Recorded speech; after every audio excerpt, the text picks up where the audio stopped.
Hey guys, welcome back. I'm edcgunner, and today I just wanna do one of those old style edcgunner videos. And some of you have been complaining to me in the comment section, and today I thought I'd show you my latest Omega I got. And this is the latest Omega I got. I got it yesterday, and I thought I'd show you my Constellation. Constellation is it's one of those nicer Omega line watches. Constellation line is back in the days the Constellation was top of the line, and nowadays they are not. Speedmaster, Seamaster are pretty much what you should get from Omega. However, if speaking vintage watches, I got this beautiful Constellation automatic Omega. And I want to give you a closer look, and in the second part of the video I want to show you I got this one yesterday. I haven't had a chance to touch it other than wound it and to check out how it's working, so I just got it yesterday, wound it, and I left it today. And I want to show you what I do when I get a vintage watch like this. It's usually dirty, and I want to show you the process how I take care of it. Let me just take off the wrist my Constellation. And I had many Geneve Omegas. I had Seamasters, I had all of them when it comes to vintage, but the Constellation is really one of my favorites because take a look at this. Take a look at the lug design. Take a look at the lugs here. And the nicer one from this one is the pipe band dial. I hate the crosshair dial, but the pipe band dial is, I think it's gorgeous. This is a stainless steel Omega. It has the details here, it has a different details. I want to give you and you can see on the profile of here, hopefully, let me just kill this right, hopefully you can see it better. It's all nice and original. Never been I haven't opened it yet because I see 0 scratches from someone attempting to open it, so I don't want to be the first guy to make it. It has this here place, this here, I don't know what you call this, but this is golden inlay, and in most of these watches this one falls off, and this one's still here.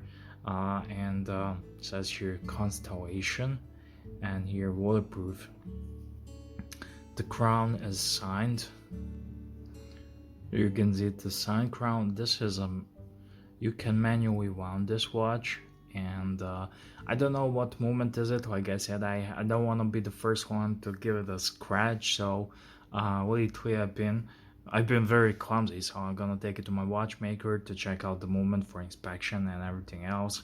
But this is one of those movements that probably starts with 5. Those are some of the nicer movements out there. The crystal is plastic. It needs a little bit of a polishing. I will probably do some polishing to the crystal. Has some scratches because it's Hazelite plastic, and it has that Omega crown logo in the middle here, so it's original crystal. That's how you know the crystal is original. And yeah, this is a 35. I read online somewhere that it's 34. I haven't really measured it. I don't really care. Is it 4 or 5 or 6? I just like the watch, how it looks. It just looks amazing. And overall, my favorite feature of this one is these lugs, and the side here profile of the watch is just gorgeous. So yeah, that's it. This is the Omega Constellation. Let me just put it on a wrist. I put a nice leather Hirsch band over here. And it works great. I'm gonna experiment later on with some straps, and what I like to do with this, when these vintage watches, with vintage Omegas, I like to make them Daniel Wellington out of them, and so put a nice Daniel Wellington style nail on them and wear them, because I like the look. Not gonna lie, I like the look, but I don't like the Daniel Wellington as a watch. I like the design, and it looks beautiful, absolutely timeless design. But this is also very nice design. And when someone asks, is that a Daniel Wellington, I say no, it's Omega. It's a vintage Omega. So yeah, here I have Seamaster 600, and this one I got yesterday. You can see the watch in all of its glory. I haven't done anything to it other than wound it, and this is a manual wound movement. So first of all, it came on this. I don't know what to say about this bracelet. It's gold plated, and here center links have some sort of a pattern. I never saw this before, and it's really ugly. Strangely enough, it kind of works on the wrist when you take it when you look at it from the distance, because it kind of looks vintagey, but nevertheless this bracelet has to go. It's gotta go, and that's the first thing. I'm gonna remove it. I'm not gonna remove it on camera because that's always a disaster. Whenever I try to do this simplest tasks through viewfinder on camera, it just goes away. So okay, that took eternity to remove. One eternity later. So yeah, this is the bracelet. It's very interesting. I like these vintage bracelets, and this one's actually a good quality for its time period. And I guess this bracelet will cost a lot of money, especially because it was gold plated. And the original owner of this watch, he bought it in the 70s in Germany. The watch was bought in the 70s in Germany. That's what his, I believe it was his grandson or someone, his caretaker, who sold me the watch, he said. And this is a little anchor here. I just only dislike this portion here, but I'm gonna keep it. I'm gonna clean it and keep it, because I like to keep all this junk from old watches. Here's the watch again. What I'm gonna do next, I wanna open it. I wanna check out the movement because I'm interested. I think it's 613, but I'm not really sure. But before opening this old vintage watch you got on eBay or somewhere else, what I do is I use a softer brush. This is a toothbrush because I don't have all those fancy watchmaker tools. And what I do, I'm just gonna remove all this debris, dust, and everything else, so it wouldn't go into the movement. And especially over here, that's what watchmakers do. They have a larger, and they just remove a dry, especially dry. They remove everything. So I'm just gonna cut it here. I'm not gonna do this on camera or here, and I'm gonna get back to you. So yeah, I did most of the work. I did it like this, just clean all the stuff that could fall off. Since this watch is not waterproof, I use the dry toothbrush, and that's the best advice I can give you with that. So I did this thoroughly a couple of times, and toothbrush not gonna damage anything. It's not gonna leave some scratches unless it's a brand new, so try some medium soft, I don't know. Yeah, I did that. You can see some of the things have fallen off, but some of the things did not. So my next step to clean up this watch, again, since this watch is not, I'm not gonna take it to a service right now. Just wanna have it. I wanna wear it because it tells the time correctly. So I will wanna wear it sometime, and when time comes for service, I will do it. But before that, I wanna wear it. I don't wanna wear a dirty watch. Simple as that. So next thing I do, I use a toothpick. Use a toothpick, and I try to, because this is a wood, and I just try to do this.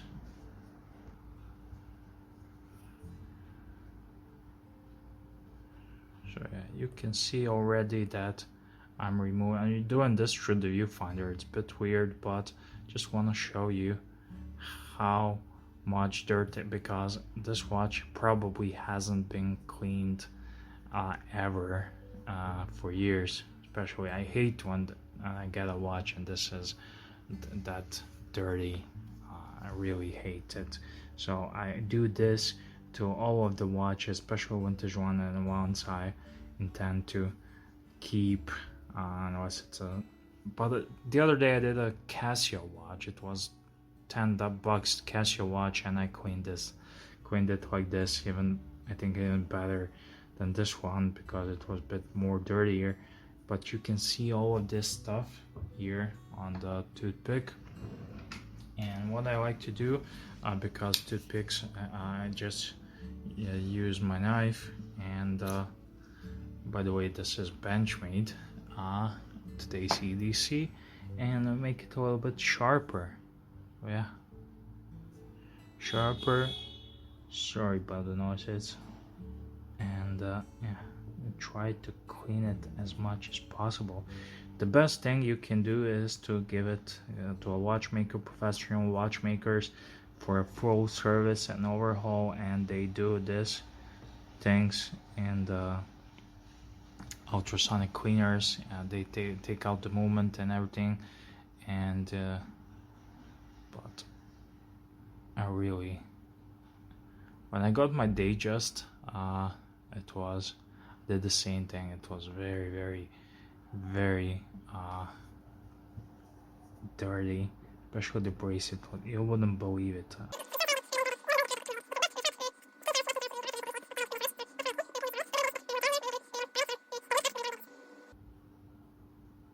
Don't forget behind the ears. Don't forget behind the ears. And yeah, I think we are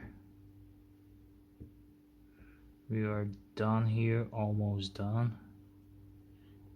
I like vintage watches, but I don't like them, how most of them are so dirty that it's really gross, but I do enjoy restoring them back to its former glory. And it has some scratches on the crystal, but I will take care of it later on. A bit more TLC here, and yeah, this is how I do it. If you have your method, to write me in the comment section how you clean your watches. Do you even clean them? And this is just how I do it. And I just don't feel good putting the watch on my wrist, so without this. So yeah, next step I'm gonna do, I have here some wet wipes, and I'm gonna carefully use one of those. They are antibacterial wet wipes, and gonna clean the watch thoroughly. This, just be careful, they are quite wet, so you don't want that water and moisture go into the movement deeply. So I use this. Sorry, I'm using the budget tripod today, so but I did this in a spur of the moment. I thought it would be fun to share with you, and you can see this. Check this out. So yeah, you definitely need to do this when it comes to all watches. And if you have a watch that you are wearing every day, you haven't took care of it lately, when my dye watches, I wash them. I wash them just like dishes. But with these sorts of watches, it's a bit difficult and tricky. But when you have time, I think it's really good idea to do something like this. Just to, it's like maintaining and detailing your car. If you have a nice car and you like it, you take care of it. Not just change the oil and everything. You want to detail it, wax it, clean the seats and all that good stuff. So you can see it wasn't that dirty, but definitely was dirty around the edges, around the crystal, and I'm very happy I got this out of the way, and now it already looks much nicer. It's cleaned up better, and I think now I'm ready to open it to show you the movement. So if you haven't opened a watch before, certainly do not do it first time on a vintage Omega or something like that, because this can happen here. Let me just show you. See, someone tried to open it before and it scratched up the watch.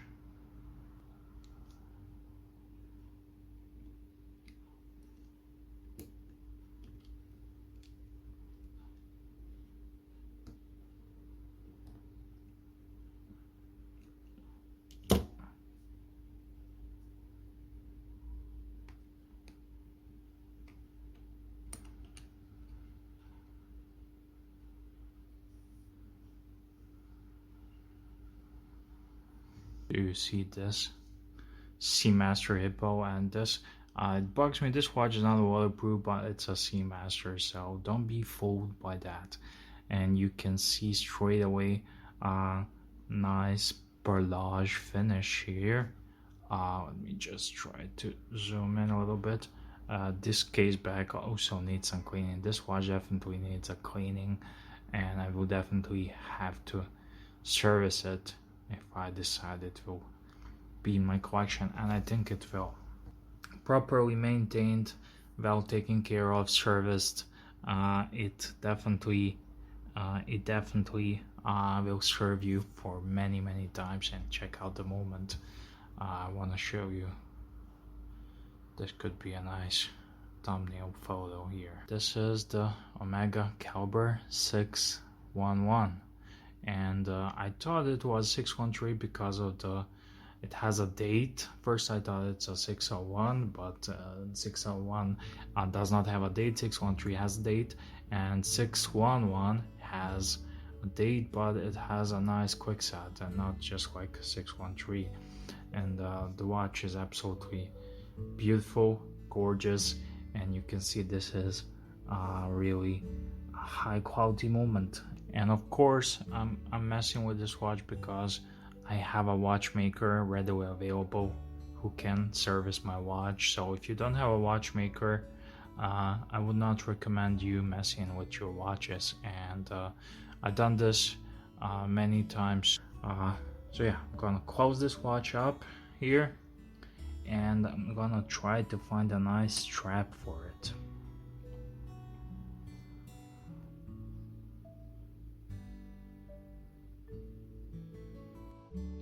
So here it is, guys. I managed to find another black one. This one is a cheaper one, but somehow I prefer black and gold a bit more than brown. And yeah, that's it. There's only one thing I need to do right now, is to polish the crystals, but I'm not gonna do it. So yeah, these are my two little vintage Omegas. So here's another shot, different perspective, and yeah, I think these are just beautiful. Seamaster 600 with manual wound movement, and Constellation, which is absolutely gorgeous, and you can see the difference in quality when you just take them. This feels different, and yeah.